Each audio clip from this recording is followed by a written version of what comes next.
When a little girl whispered, "Dad said it wouldn't hurt," the maid's heart froze. What she discovered made her dial the police immediately. The father thought his money and power would protect him, but when the mother returned, the truth shattered everything. You won't believe how this story ends. Before we dive in, let us know in the comments, what time is it and where are you watching from? Let's start. The mansion's library was quiet, the kind of silence that looked expensive. Gold-framed portraits stared down from the walls, rows of books lined in perfect order. But at the center of the room, a small sound broke the calm: sobs. "Hold still, sweetheart," the maid whispered, kneeling down in front of the little girl. Her uniform, black and white, was crisp, but her eyes showed panic. "Tell me where it hurts." The girl, no more than 7, wore a neat blue pinafore over a white blouse. She clutched her lower back with one hand, tears streaking her dark cheeks. Her voice cracked as she choked out, "Daddy said it wouldn't hurt?"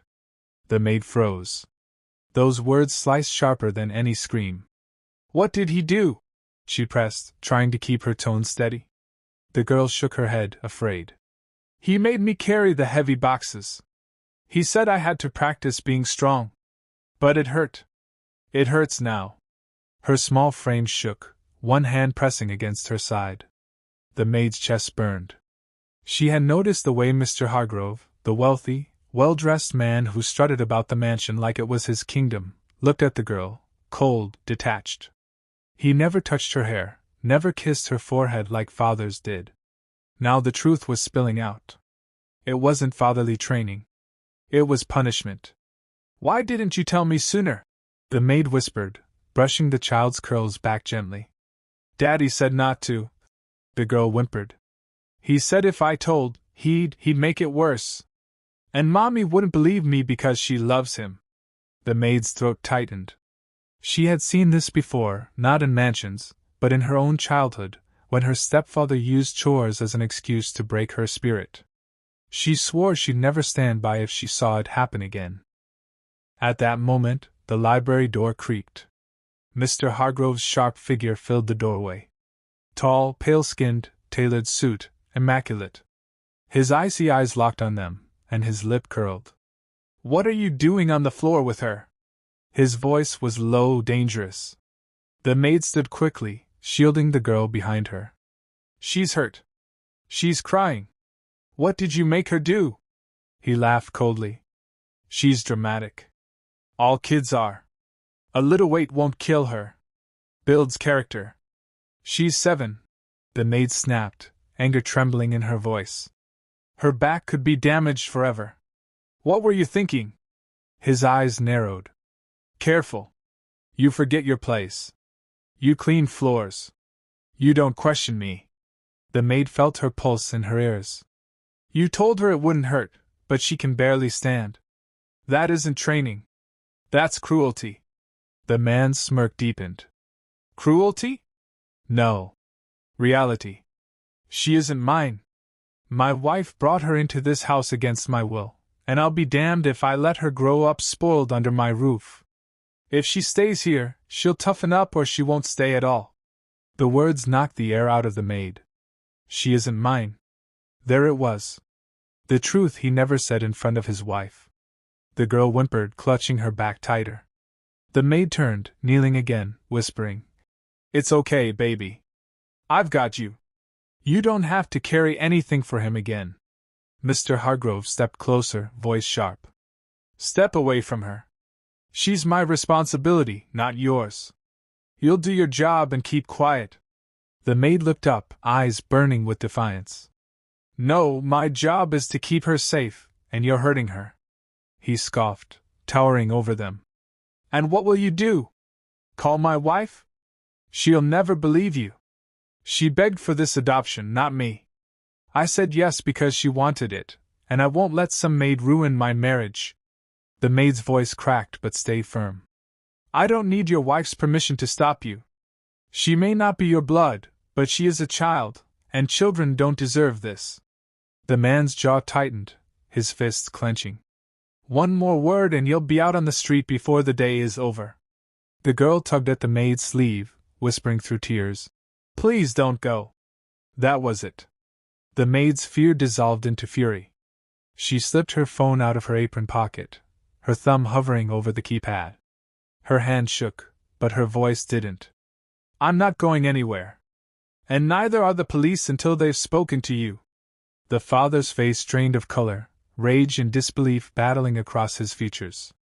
The maid wrapped an arm around the child, pulling her close, her other hand pressing the phone to her ear. For the first time in that mansion, someone was calling him out. The phone barely rang twice before the operator answered. The maid's voice trembled at first, but then steadied as she gave the address, the urgency in her tone undeniable. Behind her, Mr. Hargrove's voice rose, low and venomous. You stupid woman! Do you have any idea what you've just done? He stepped closer, his polished shoes striking the rug like hammer blows. I have lawyers, judges, police captains on speed dial. You think dialing a number will change anything? I'll slip right through their fingers. But you, he pointed a shaking hand at her, then at the child. You'll be out, both of you. She'll end up in some foster dump, and you'll be back scrubbing toilets for pennies. The little girl whimpered, clinging tighter to the maid's arm.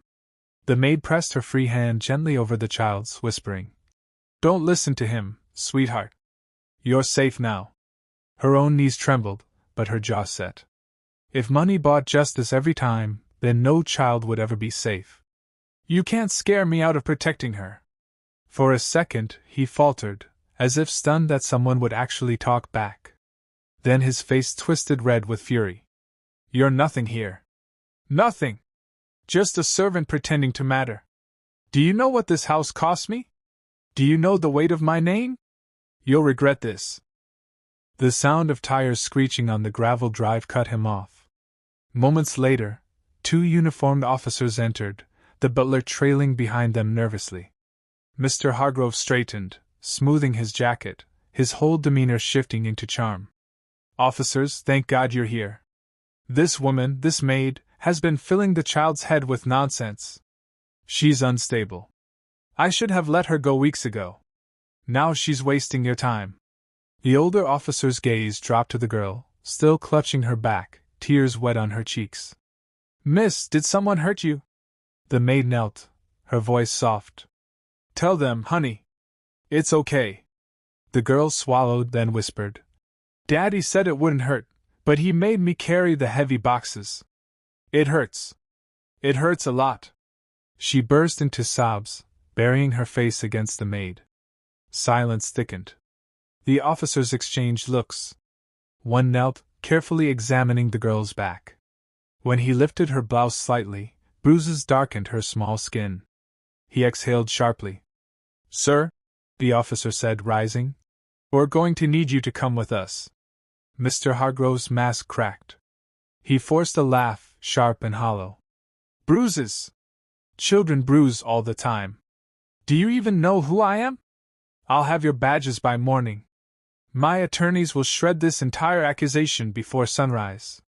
The younger officer pulled out handcuffs. Your attorneys can explain that in court. Right now you're under arrest for child endangerment and abuse. Mr. Hargrove stepped back, hands raised. No, you don't understand. I'm untouchable. This house, this name, this wealth, it all means something. I'll be out before dinner. But before the cuffs snapped shut, another voice echoed down the hall. Firm female. Not this time. Every head turned. At the entrance stood Mrs. Hargrove, her travel coat still on, her face pale with disbelief. She had returned early, called by the maid's frantic message. Her gaze flicked from her husband to the maid, then to the sobbing child. The girl saw her and cried, Mommy! She tried to run but staggered from the pain. The maid caught her, gently, guiding her into her mother's arms. Mrs. Hargrove's hands trembled as she held her daughter. She kissed her forehead, then lifted her tear-streaked face. What happened, baby? Through sobs, the girl repeated. Daddy said it wouldn't hurt. But it did. The mother's breath hitched. Slowly, she turned to her husband. Her voice was low, but every word was still. I left her with you. I trusted you, and this is what you did. Mr. Hargrove's tone softened, almost pleading. Evelyn, listen. She's exaggerating. You wanted her, not me. I was trying to make her stronger. Stronger? Her voice rose, shaking. By breaking her back? By breaking her spirit? He tried again, but the officer stepped between them. Mrs. Hargrove's eyes filled with tears, not just of grief, but of rage. This is my fault. I thought your money made you a good man. I thought your name meant safety. I was wrong. She kissed the girl's forehead again, whispering, I'll never let him hurt you again. Turning to the maid, she reached out and gripped her hand tightly. Thank you. Thank you for seeing what I refused to see. Thank you for being braver than me. The maid blinked back tears. I just did what any mother would do. Mrs. Hargrove's jaw tightened. Then from this moment, you're not just a maid in this house. You're the reason my daughter still has a chance. Mr. Hargrove shouted from behind the officers. You'll regret this, Evelyn. You can't walk away from me. You think money won't fix this? Money fixes everything. But the older officer shoved him toward the door. Not today. We'll make sure your money can help you now. No bail, no favors. You'll face this. As they dragged him out, his threats echoed down the hallway, growing fainter with each step. The mother gathered her daughter close, looking around the mansion one last time. Her voice was quiet, but final. I won't raise her here. This place was never a home. It's a prison built on lies. Come on, sweetheart.